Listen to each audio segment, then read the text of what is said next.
Welcome to MUFON Midwest, where we discuss some of the most interesting UFO, UAP sightings in the heartland. MUFON field investigators and eyewitnesses share their amazing experiences with the public on this podcast. And now, here's your host for MUFON Midwest, Margie K.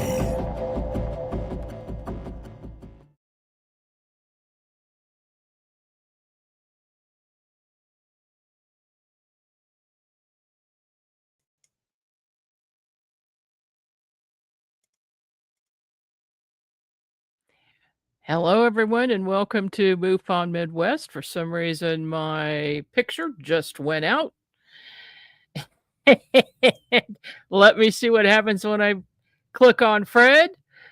Nothing happens. Okay, Fred, I'm going to unmute you. You have to unmute yourself.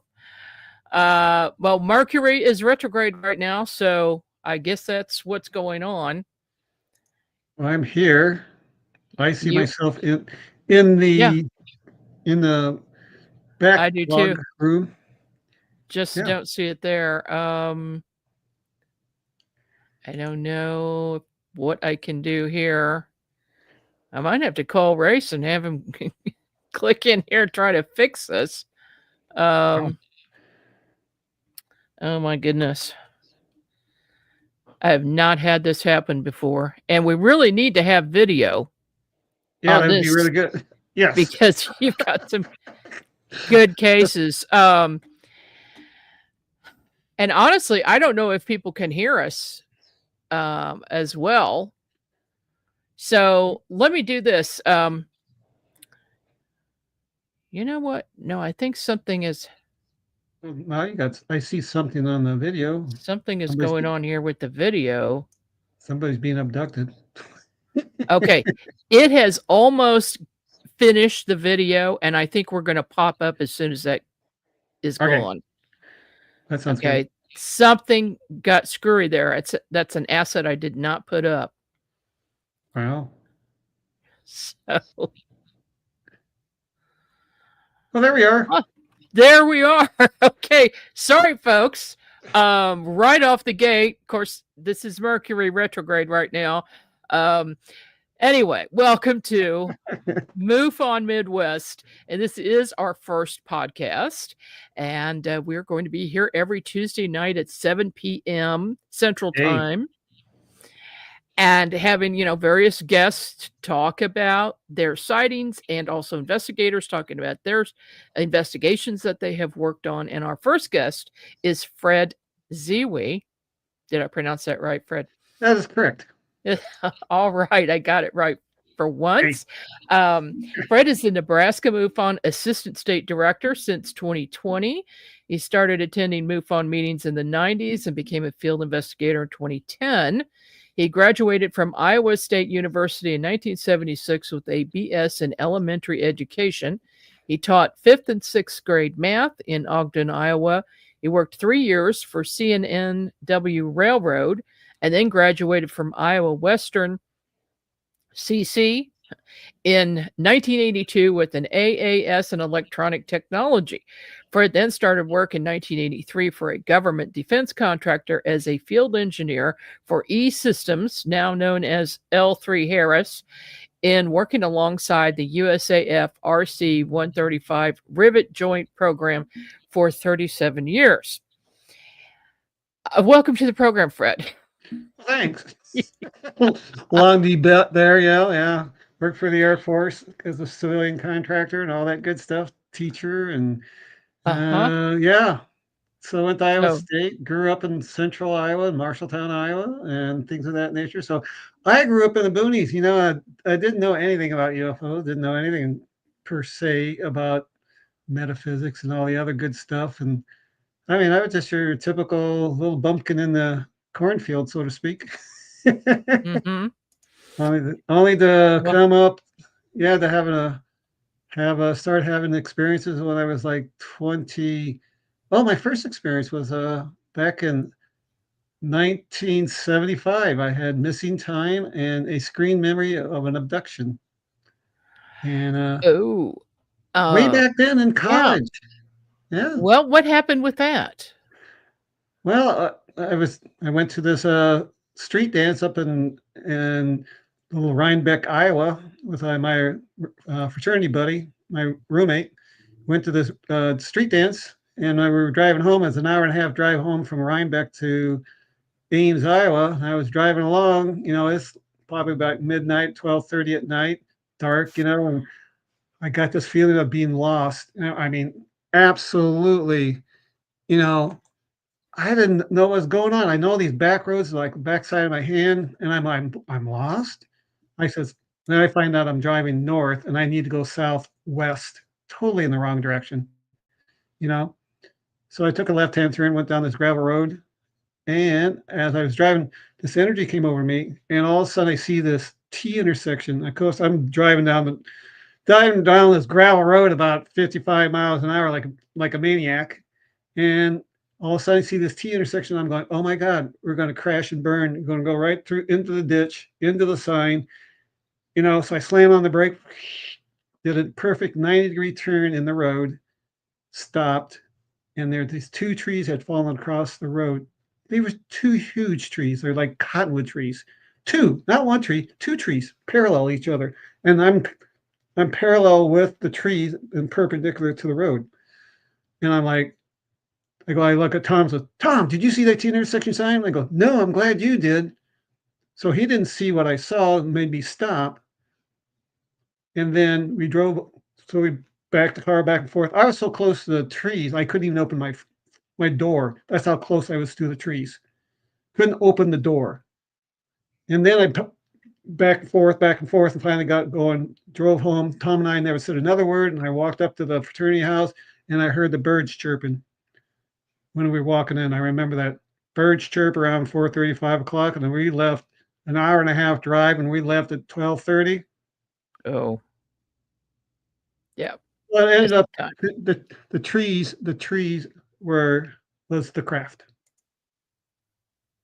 I see. So Screen there's the memory. screen memory. I got Mhm. the visual of had the goofy feelings of being lost.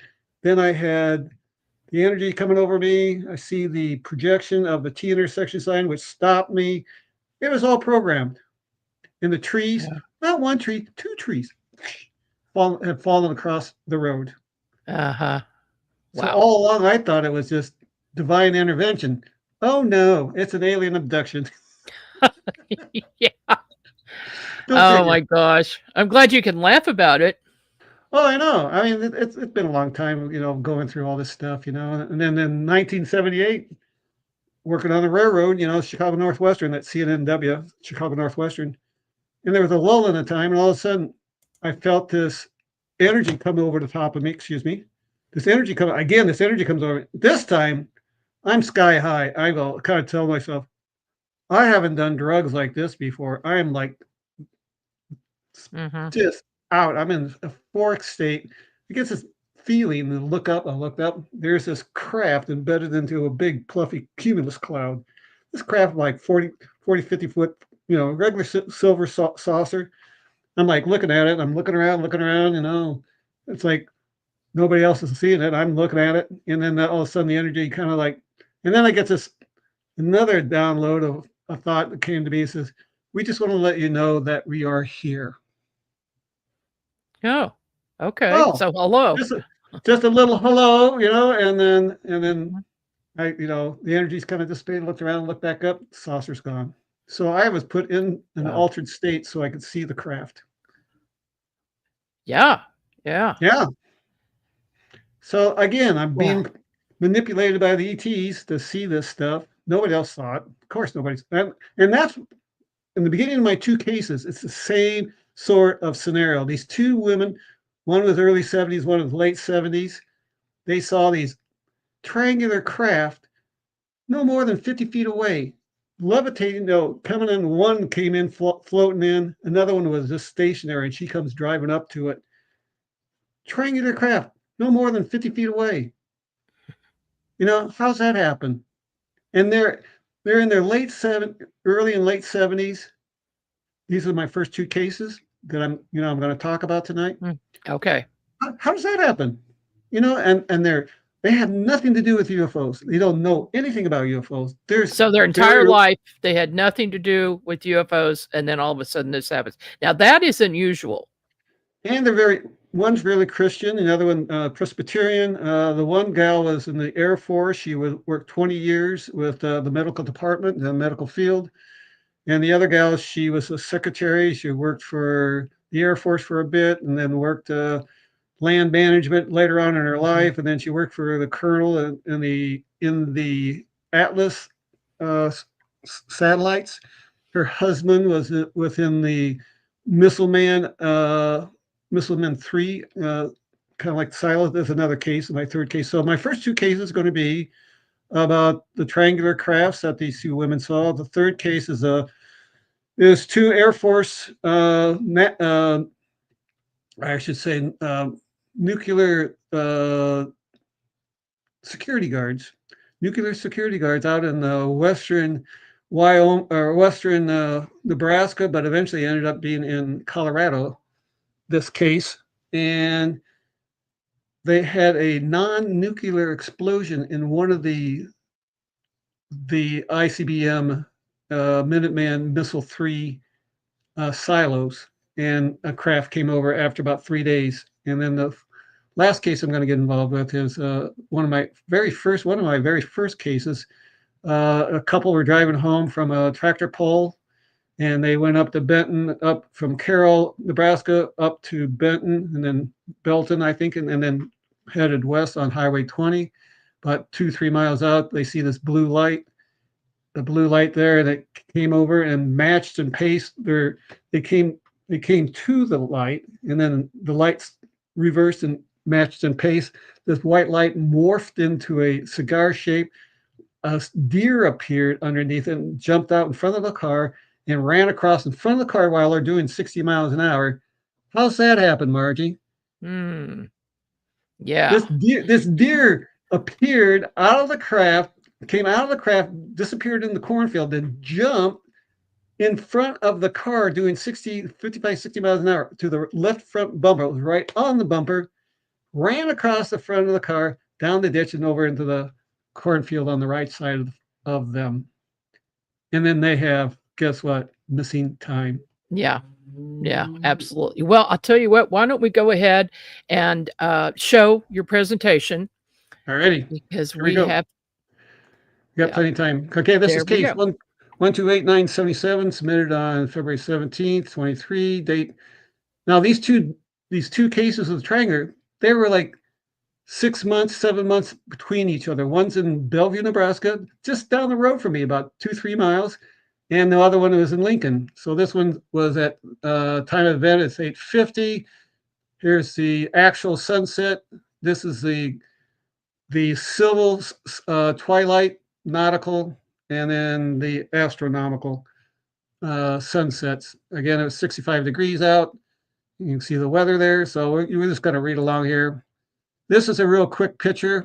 The witness, I'm going to call her Susan, Susan. And Susan comes ripping down Casio drives, and about a mile down the road on Casio is where she lived, and she was going to go pick up her son or grandson at Bellevue East High School. And Bellevue East High School is over in this area, just a couple blocks down this way. She comes tooling along on her car, but right here, she sees down right around this area here, this is Bruce Circle, she sees these lights, and she's looking at the lights, and she's thinking, oh, those are their helicopters. There's an emergency, because she worked in the medical field, right? Well, on the Air Force. So she says, and we're only about probably 5 miles from Offutt Air Force Base. So we're really close to Offutt. And she's been in the military. She sees these lights down below. This is kind of a downhill slope looking at it. And she's looking at it, and she sees these lights at treetop high, right? So she cruises up here, stops, then comes down. This is God, what road is this? Lincoln Road. And she drives here, stops right in front of, this is Wake Robin Elementary School. This is a school right here, of course. She stops in the middle of the road, right in the middle of the road, and gazes, and this is what she sees. So she sees a craft right across here. This is 24 feet here.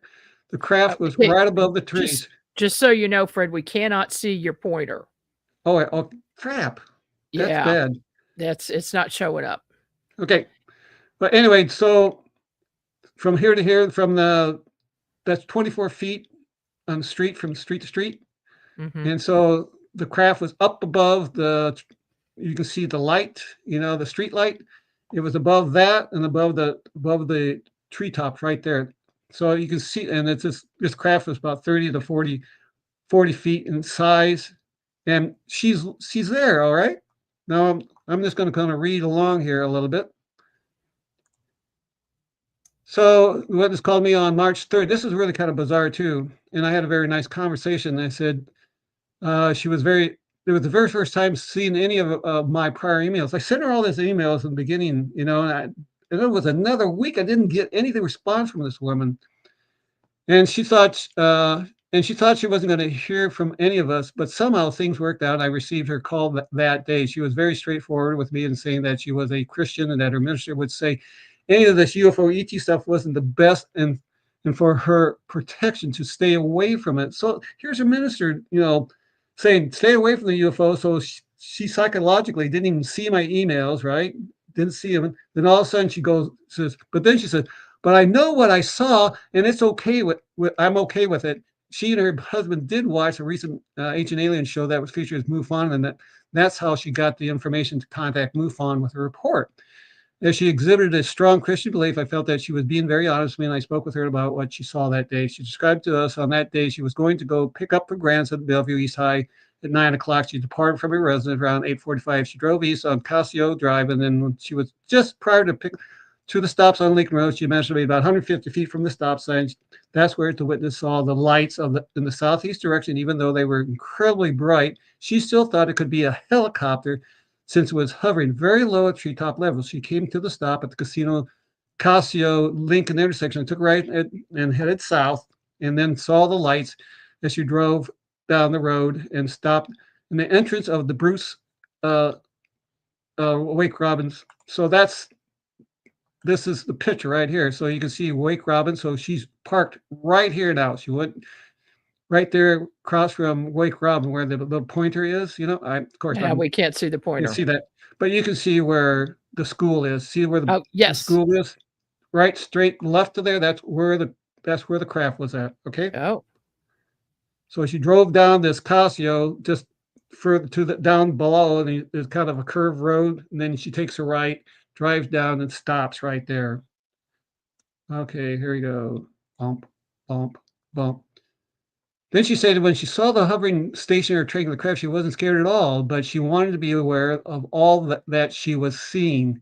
Thus looked around to take everything in and back to the craft. She said that there was a single red and white light, possibly after thinking there were more lights. So there were like lights in each of the corners under the craft, and said that there wasn't any noise or any movement of the leaves on the trees.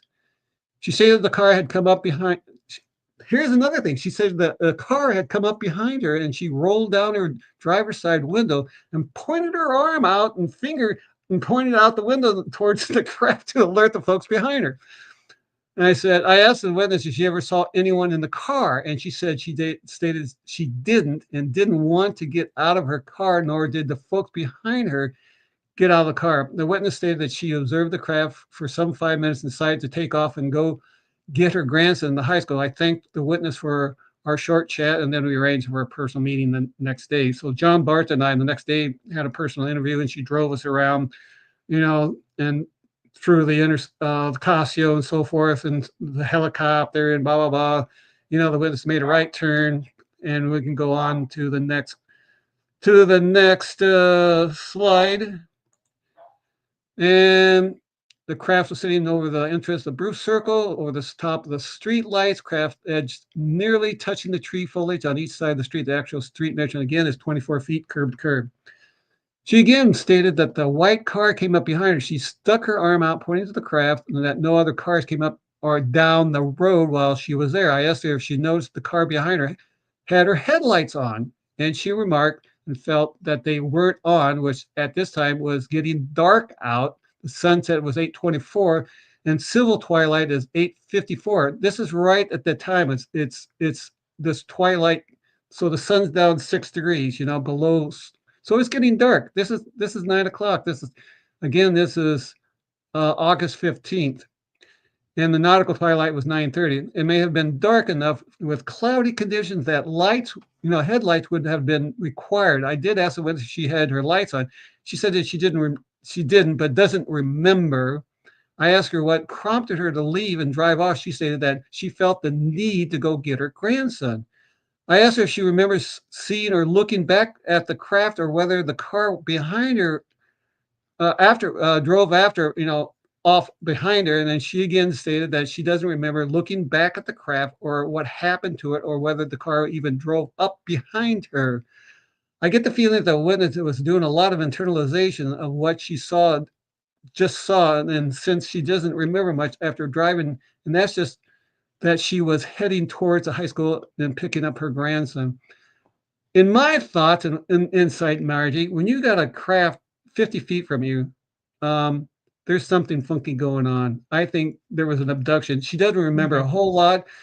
And even in this time period, if she's there, she said she was there 4 or 5 minutes, the car came up behind her. Normally people drive around you. Yeah, they do. And she doesn't remember seeing the people behind her. She just said this car. I asked her, did you see any people in the car? She goes, no, but I don't remember seeing anybody in the car. I had a couple of cases just like that, where some vehicle, a van or a car, pulls up behind a vehicle while they're having a UFO experience. And who knows what that is, but it's got to be related. It's a screen memory, I do believe. I said after picking up the grandson, she drives back to where she saw the craft and becomes aware that the craft and the other car are no longer there. She just tells me that the next day she goes over and knocks on the door of all the folks in the Bruce circle if they saw anything at night, which they didn't. She even later calls and talks to the administration at Wake Robin School if anyone or any of the students saw anything. Again, nobody observed anything. Whether those at Offutt would be aware of this craft activity and potential radar tracking of the craft. So she's logically trying to figure all this stuff out, right? Now she saw something. Oh yeah, she definitely saw something. We drove back and we were with her and the husband, and I asked whether the witness, she had any other dreams or strange experiences in her earlier years as a child. She said that when she was 8, she remembers a time when she was going to bed sleeping, that she remembers seeing these shadow-like beings in the room. She stated that she was awakened by this noise and then saw the shadow beings. She then stated that when she was about 15, she saw another non-human being that was up in the ceiling corner of her room, and that this entity, which had appeared to her, had a crown on his head. Get that one, Margie. Oh, wow. That's I know. weird. He's the king of the aliens there. She did say that she had experienced sleep paralysis. I find these are often markers of having some sort of ET contact abduction. So she's already part of this scenario as a child. So I can see why a craft came in, She doesn't know anything about UFOs or anything, doesn't care about anything about that sensor. So the witness also stated that she normally carries her cell phone with her almost all the time, but for some reason, again, didn't take her cell phone with her when driving to pick up her grandson that evening. Thus, she regrets not having her cell phone and taking a picture of the triangular craft. I expressed to her that she might have not even thought about taking a picture at that time, even if she did have the experience and the way things go with such up close-up UFO counters. You don't even think about it. It's gone. You don't. Right. So, okay, Here we go. All right. I found this witness highly credible with her observations of triangular craft finally getting in contacting her a week after her missing some of my prior emails. She just blatantly, and then all of a sudden she sees one, and then she calls me, and I found I gained high rapport with her and her willingness to chat. She stated when she saw the craft that she wasn't afraid. And then that she looked around to see all that was happening around her. Though in hindsight, she said that she would have been terrified in what she saw. Again, now she's logically thinking back and said now she's going to be would have been terrified of what she saw, which may point to the issues of manipulation of ET and controlling her emotions and the event. She did state that once the car drove up behind her, did ease her feelings. There it is. There it is, Margie, that it eased her feelings in knowing that someone else was there to observe what she was seeing. Yeah. Knowing of ET encounters that are so close to the witness that they normally involve abductions. With her reactions of, I wasn't afraid, I found her reactions to meet up with her that Saturday morning. She felt scared. And then she tells me she felt scared and hesitated about coming to chat with her and thought about calling it off. Mm-hmm. I mean, this is after the effect. Then she's, oh, I'm not afraid of these aliens. And now she's so afraid that she thinks about calling off John and I coming over that Saturday morning. I did express my views about the potential of alien abductions with her, and after we did our driving experience observation, she had a difficult time in understanding the issues of screen memories and that of the holographic projections, that of the quantum insights of space-time, where the time can be distorted to a point that she wouldn't recall or realize the different experiences may have transpired. I've also found that of her earlier childhood experience may be markers of such other ET encounters. I do find that her experience of the triangular craft was very real to her, and that in my estimation, it has to do more of a screen memory along with the car that came up behind her, where she stated eased her, and that she never saw any people within didn't see any of the people within the vehicle.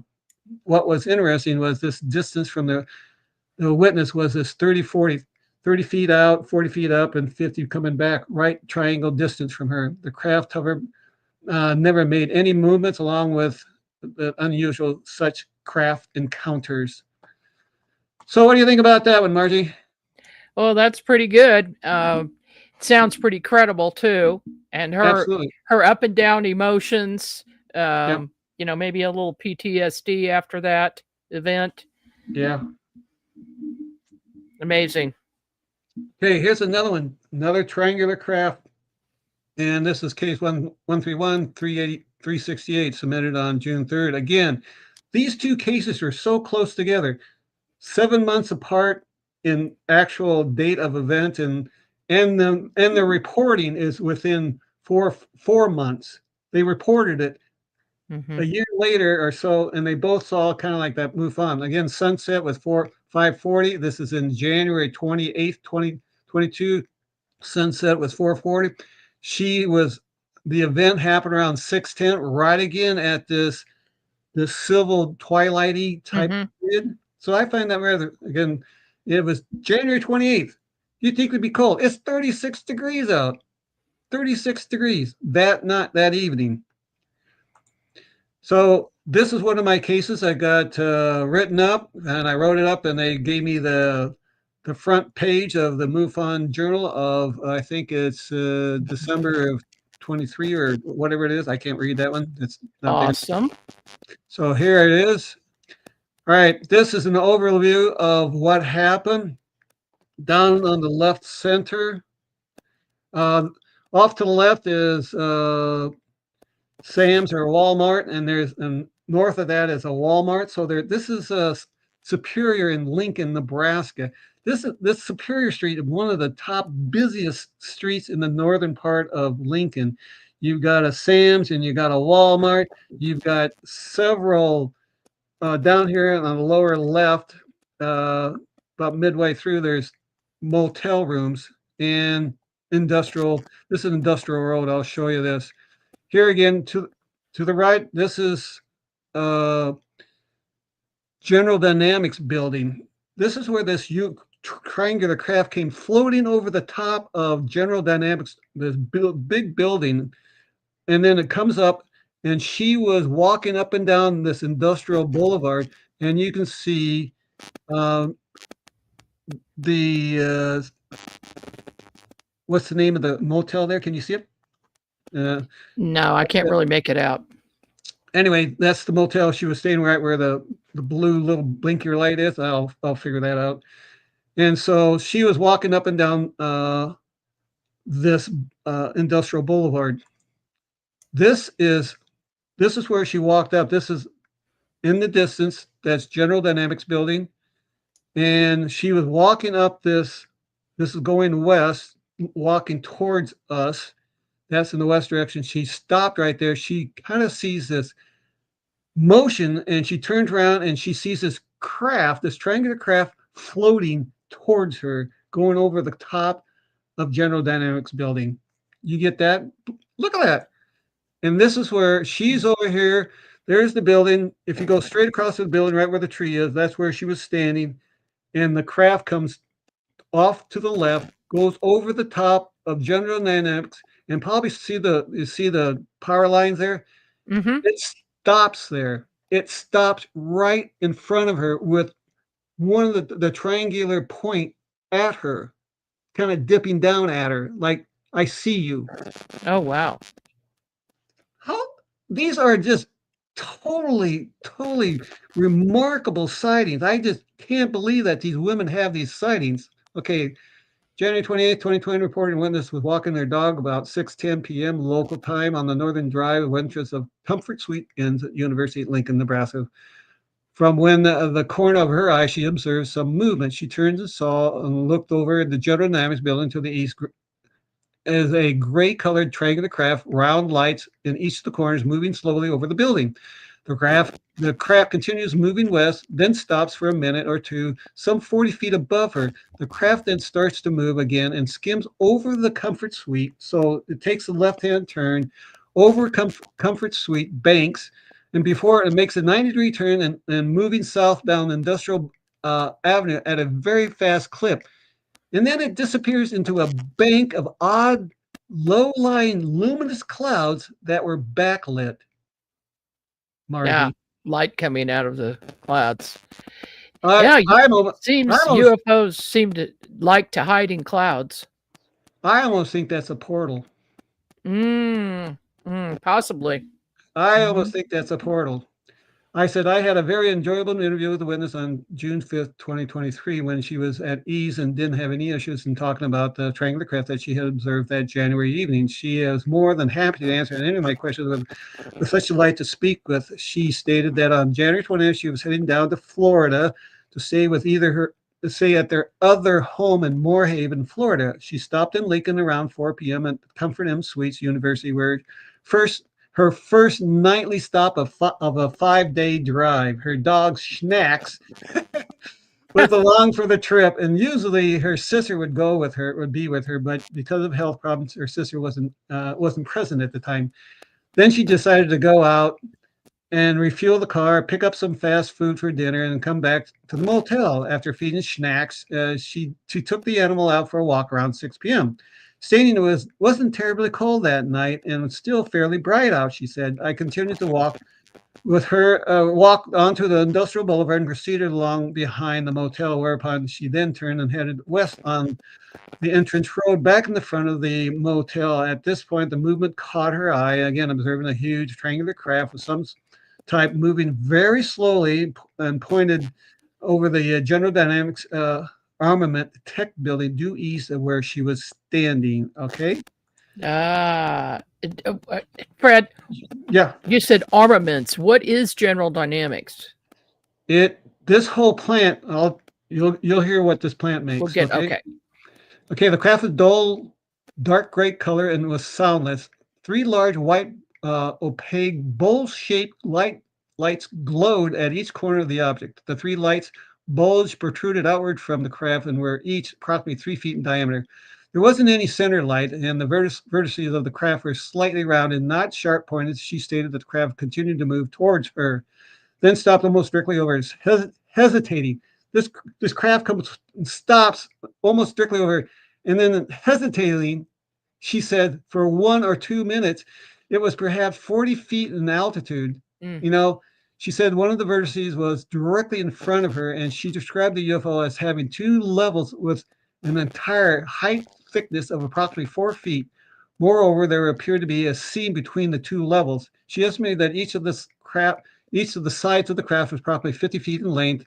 And after finding the witness, she had reported her sighting with the National UFO Center in Norfolk, and then she decided to provided a rough drawing of the craft, which depicted the rear side of being concave or indented and not merely straight.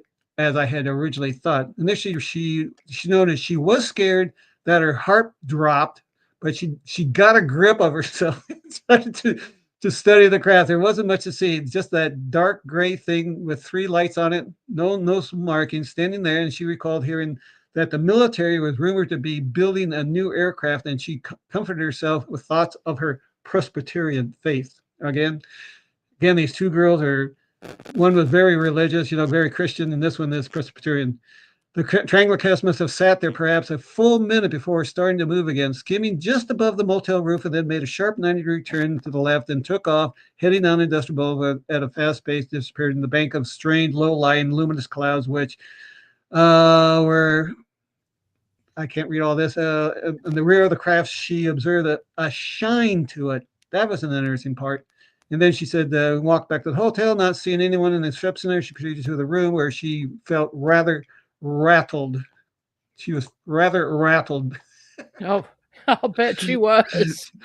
Upon reaching her destination of Moorhead, she decided that she'd look on the internet to see where she could report her sighting. Ultimately, she stated that her sighting was on Peter Davenport's Norfolk on website on 2/8/22, though with the wrong time listed. She also drew aforementioned illustration of the craft, but told me that the indent on this again wasn't quite as deep as she had drawn it. 2 days after the reach in Florida, she spoke with her brother and her sister-in-law about what she observed days earlier. There was a complete silence from her sister-in-law, while her brother thought that the UFO was the future. He's the only one that has any insight to it. They asked if she had taken any pictures, but she said it never occurred to her to do so. Though in hindsight, she felt the object would have disappeared even faster had she had done that. Now, this is so funny. The witness said that her brother believed her, but she herself was reluctant to speak to others about the incident and concerned that they might think of her. She explained that she never expected to have this experience and didn't even contemplate that UFOs were real. Again, these people just have no idea, didn't even have concepts of UFOs. Mm-hmm. And then they have these remarkable sightings. I don't understand that. Usually she told her husband about the sighting, although she speculated that she might have seen one of those hovercrafts that uses air for a lift. However, she thought there wasn't any noise or backwash associated with the sighting. It could have been a hovercraft. So these people just come out of the blue trying to logically explain it away, They do. They look for everything. Yeah, no.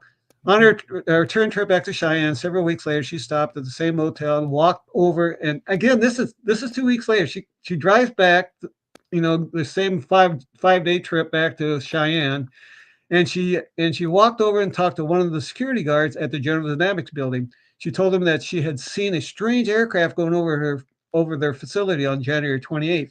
He said the city and the National Guard often had aircraft in the air. She asked if General Dynamics had cameras, hoping that he would be interested enough to check the date, but he only got hostile, and so she assumed that he was wondering. So he was wondering what she was up to, and decided it was best that she leave at that time. She informed me that she had watched many of the programs, and now was interested in the UFOs. And she talked about how the show of Captain Fravor and how the UAP Tic Tac issues were getting a lot of attention these days. And my research found that the 4-minute video URL about General Dynamics Ordnance and Tactical System OTS building was a part of General Dynamics OTS Precision System Group. Its Lincoln operation develops and manufactures aircraft, missile, and space structures such as rocket motor cases, pressure vessels, and other material. This operation encompasses about 300,000 square feet of manufacturing laboratory facilities in Lincoln, Nebraska. I never knew about this thing at all. It's like, holy crap. So you're making the actual outside part of the rockets and stuff like that, and then the fuel cells and all that other stuff that go along with the rockets. So, and this is a little video, and again, I said, also interesting that the witness's father had a degree in mechanical engineering. She stated that he built aircraft, eventually becoming a superintendent. The witness's husband joined the Air Force in '66 and stationed at Malmstrom, Vandenberg, and Warren Air Force Base, working Minuteman missiles. Get this. And then witness stated this about her and her husband at work. So her husband working on these missiles, working at General Dynamics, where you're making the missiles. Mm-hmm. You see the connection? Oh, yeah. See, the General Dynamics video was an eye. Again, her husband says the General Dynamics video was an eye opener. The guard made it sound like they were just made minor ammunition or so. I worked for the Space Test Group at Vandenberg from 78 to 80, and at the time, my husband was stationed there. He was a missile mechanic that worked in refurbishment of the sites after missile tests. I worked for Now, she said, I worked for Colonel Carlson at the Astro Group, where we're under Colonel Watkins. My group was putting up the 24 GPS satellites using old Atlas missiles. At the time, they were putting up Satellite 12. I got to work in the command center. It's such fun. I was an admin secretary, hated to leave, but we were returning to Cheyenne. I initially started with the Air Force here, working with capsule crews, the Bureau of Land Management with a better job stated about 1980 and worked until 28 with a 2-year break between 2004 and 2006. I had retired, but asked to return as a reemployed annuitant worked for Secretary of State Directors of Wyoming, worked for 5 different ones, and also have degrees in the University of Wyoming in history and psychology. So she's a smart girl. Mm-hmm. She's a smart girl. I found this case to be high of interest, especially since it was an extremely close, in-your-face type of sighting with a triangular craft with 3 rather large external outward bowl-type circular white lights. The craft was first seen moving over the General Dynamics building, and it continued its westerly direction until it was almost directly over the witness. The front end of the craft was pointing towards her, thus moving as if it were a wing craft. I would think that the craft was consciously aware of the witness below, since it stopped for some 1 to 2 minutes near the witness, right in front of the witness. In fact, I found it highly strange that the witness described that it hesitated. She noted there was a seam between the 2 levels of the object, as described above, and it had a dark gray color, no markings, and a trailing edge that wasn't straight, but as you can see in the picture where she drew, she said it was a little bit different.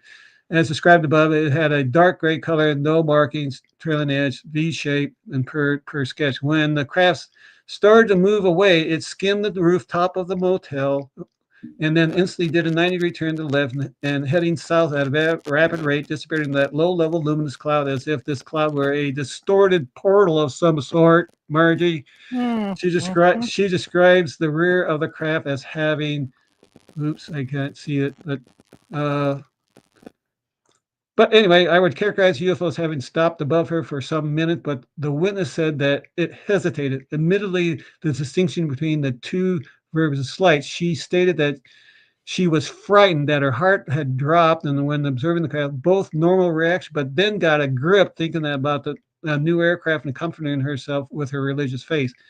Then she wondered whether she had been, then she says, I wonder whether she had been beamed up. What? Which implies an abduction. Yeah. Was the entire event then a screen memory? The witness didn't speak to anyone the rest of that night, not unusual in many such cases, and felt out of sorts about what really had occurred. It was some 11 days later that she contacted her sister-in-law and brother and described the encounter then filed her sighting with more new folk.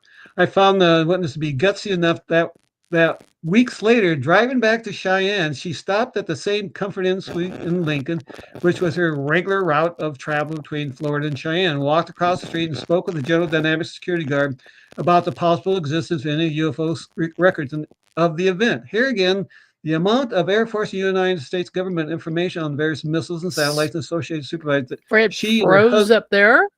Oh, okay, yep. Fred. I heard a little. You froze up there for just a minute. Okay. So again, which was her regular route of travel between Florida and Cheyenne, walked across the street and spoke with the General Dynamics security guard about the possible existence of any video recording of the event. Here again, the amount of Air Force, United States government information on various missiles, satellites, and associated supervisors. I'm hearing some garbledness. Is that still there? Oh. And associated supervisors that she and her husband have acquired over the course of years in their careers. I find it amazing for her to comment that it was eye-opening. Watching the YouTube video on the General Dynamics building produces at its Lincoln plant, and that was her husband saying that. I found this case very thrilling, helping me to understand more about the triangular UFOs while providing knowledge of the early days of government defense systems, which the witness and their husbands have had. I've had some insights of 37 years alongside the Air Force, RC-135 reconnaissance aircraft, as civilian contractor, East Sips, Raytheon, blah, blah, blah, River Joint, Corball, and then I've concluded that the witness of the CMS case 13136 is an unknown UAV. What do you think about that one, Marge? Yeah, that's a good one. Do you think? Obviously, again, a credible witness. Highly credible. But I just think when a craft gets that close, and she said it hesitated, and she thought she got beamed up. Yeah, she got beamed up. Yeah. Yeah. Okay, so we have 10 minutes left. So you probably have, that's it. You probably just have enough time for this last one. So let's get that one in. Well, this is a long one. It's a long one. Do you want to skip and go to the very end one and do? I know this one that you're talking about. This is a good one. This is the two nuclear security guards. They saw. I'll just quickly say it. It flew across the. Something happened again.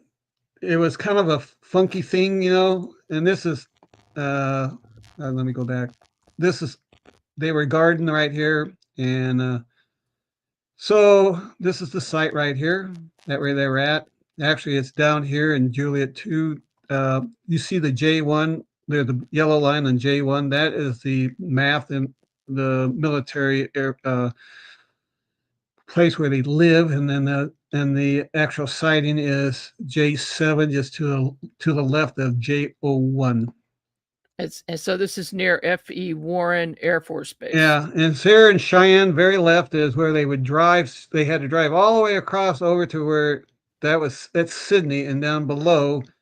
In the next frame, you will see from Sydney, they drove down here to Peace, and then over to the little point to the left. That's where the sighting was, and that's where they had a non-nuclear explosion.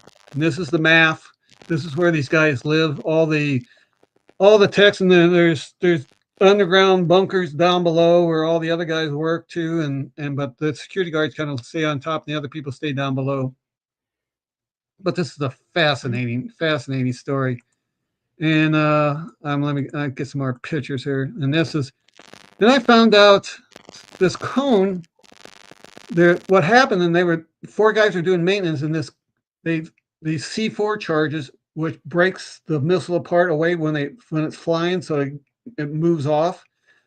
One exploded, and this missile cone head with a nuclear warhead comes up and hits the top of the freaking cement bunker on top, and then it falls down into the bottom of the shaft of the silo. Well, this is happening back in 1963. They had another one, and they had a FOIA account, and they found out this is back in 1963, and it's been 53 years before they even knew that this one happened. Oh my goodness! Isn't that crazy? So that's is a typical kind of scary. Yeah, this has been covered up for 53 years. And this one just happened. I think it was let's see, what was it? What year was I think it was oops. Come on, where is it? Oh, July 2014. 2014. So that's when that one happened.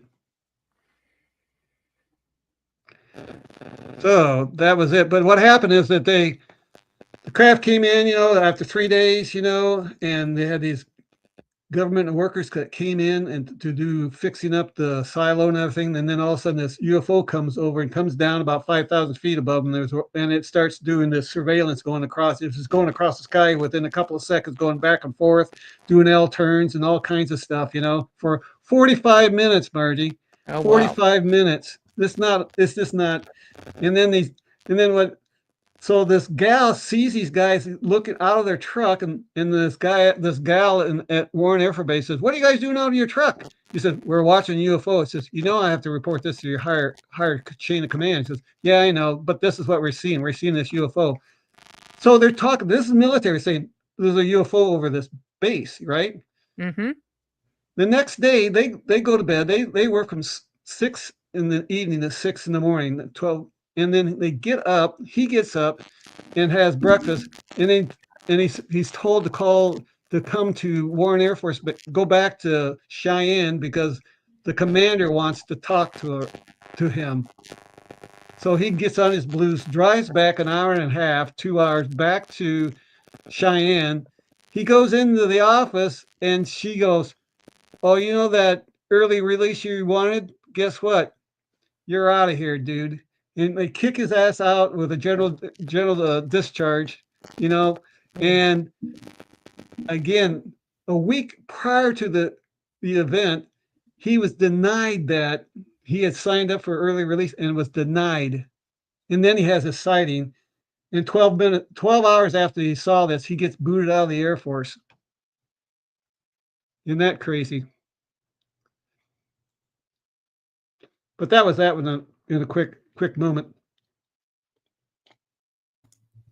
Pretty wild stuff, Fred. That was a great case. Good case. And that was in the MUFON Journal, and Yep. it was in Unix Magazine. Nice.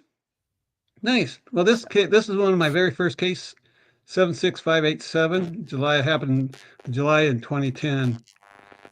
And it's a couple. So there was a blue reflector colored light that was observed by the witness. Married couple ahead of them on the left side of the road over the initial rows of corn, only for the light to meet up with them in reverse direction. Now is matching and pacing them for a few minutes. The light eventually morphed into a cigar-shaped craft. A fawn deer then appeared in front of the craft. Appeared in front of the craft and only to be lowered down and then and disappeared into the corn. It then reappeared alongside the front left side of the vehicle's bumper. It then ran across the front of the vehicle, eventually into the ditch, and then the adjacent cornfield on the right side of the road. Their attention was now back at the craft, which still was on the left side, and then it morphed back into the blue reflector light, then jumped back behind 6 car lanes, and then straight up and disappeared from view. Can you imagine that? I can't imagine it. Well, this couple, they were in Carroll, Nebraska earlier that evening and watched a tractor pull competitors around, and that ended around 10 p.m. So the witness spoke with the competitors for about an hour or so after the event, allowing traffic to dwindle before they headed back home to Osmond. Okay, here's the map. So they're down in Carroll on the right side there. You can see Carroll. They drove up north, and then they got the Belton, and then started heading west on Highway 20. And each of these lines is a mile, so about about a finger away is where it happened. And they're going all the way over to Osmond where the red beacon is. So that's only a 40-minute, 40-minute drive, about 32 miles. So they can easily do it within 40 minutes. So you said the reflector off the left side of the road, 80, 100 feet ahead of them, positioned over the first 2 roads, cornfield, and traveling westbound at 55, 60 miles per hour on Highway 23 miles west of Belton, Nebraska. When it was then traveling closer to the blue light, came in view, met up with the forward moving light, only then for it to match and pace them for another 2 or 3 minutes, directly perpendicular to the left side of the vehicle. So the light morphed into a blue-colored cigar-shaped craft, 15 feet in length, 4 feet in height, with a white blinky light on the end of the left end. The craft was very brilliantly bright, though could see the craft, which was solid and couldn't see through it. Commented by the witness. The witness observed that a fawn with its legs folded up underneath his body, being lowered down in front of the over the top of the tassel, some 3 or 4 rows in, and probably 10 feet in front of the craft. White believed this deer came from another craft, though she didn't see it, which might be true. The deer appeared from their the deer disappeared from their view into the corn rows, only then instantly reappearing in front of their vehicle's left side bumper. The deer was nearly touching the front bumper of the vehicle, observing only from the mid upper body and head of the deer. It ran across the front of the vehicles, eventually running off on the right side of the adjacent cornfield. The witness then looking back at their left, observed the craft for a couple of minutes, morphed back into the small blue light reflector light craft, then jumped back behind them 5-6 square lengths and again disappeared straight out of view.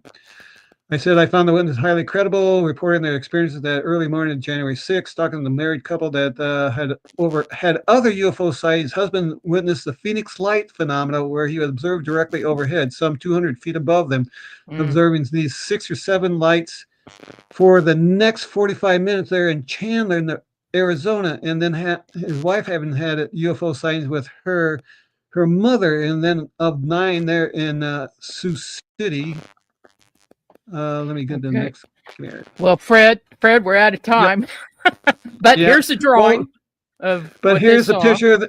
This is where they were driving and went across the field there, and then what happened is that they found that there was missing time. They got home around 2:00 and they left around midnight, and it only takes 30 minutes to go home. So you got 2 hours of missing time. The deer is again a screen memory. And the deer is probably aliens, and there it is. Wow. How crazy is that one? That's crazy. You brought me some crazy ones this evening, Fred. I really appreciate it. Those are my best ones. Yeah, those are good. Well, thanks for all you do with MUFON. Sure. Of course, MUFON is all volunteer positions. But once you get in, more fun with these. This is the piece that keeps you going, man. Oh, it will. Yes, it does keep you going. All right. Thank you. All right. Thank you so much, Fred.